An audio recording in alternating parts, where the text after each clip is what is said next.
మనం శివలింగం గురించి ఇప్పటికే ఎన్నో విషయాలు తెలుసుకున్నాం. శివలింగం ఎలా ఉద్భవించింది, శివలింగాలు ఎన్ని రకాలుగా ఉంటాయి, అలాగే ఏ శివలింగాన్ని పూజిస్తే ఏ ఏ ఫలితాలు వస్తాయన్న విషయాలు కూడా మనకు తెలుసు. కానీ కొన్ని లింగాలను స్వయంగా దేవతలే తయారు చేశారని పురాణాలు చెబుతున్నాయి. అలాంటి శివలింగాల్లో ఒకటి పార్వతీదేవి స్వయంగా రూపొందించిందిగా చెప్పబడే కంచిలో ఉన్న ఏకాంబరేశ్వర స్వామివారి ఆలయంలో స్థాపించబడి ఉన్న లింగం. ఈ లింగం ప్రత్యేకత ఏమిటంటే ఇది మానవులు లేదా మునులు ప్రతిష్ఠించినది కాదు. తల్లి పార్వతీదేవి స్వయంగా తయారు చేసి ప్రేమతో పూజించిన శివలింగం. మునులు ఋషులు తపస్సు చేసి ప్రతిష్ఠించిన లింగాలు అనేకం ఉన్నా తల్లి పార్వతి ఆరాధించిన శివలింగానికి ఉన్న విశిష్టత చాలా గొప్పది. అమ్మవారు పూజించిన స్థలంలో సాక్షాత్తు భగవంతుడే ప్రత్యక్షంగా ఉంటాడని భక్తుల నమ్మకం. అలాంటి పవిత్రమైన క్షేత్రం కాంచీపురంలోని ఏకాంబరేశ్వర ఆలయం. ఇక్కడ శివుడు ఎంతో ప్రసన్నంగా ఉంటాడని, ఆయన్ని పూజించిన భక్తులకి కోరిన వరాలు తీరుతాయని భక్తుల విశ్వాసం.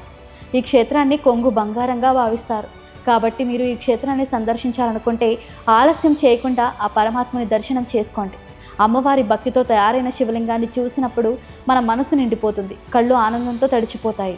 ఇది కేవలం ఒక ఆలయం మాత్రమే కాదు, ఆ తల్లి పార్వతీదేవి భక్తి, శ్రద్ధ, ప్రేమతో మనకు చూపించిన శివుని చేరుకునే ప్రత్యక్ష మార్గం.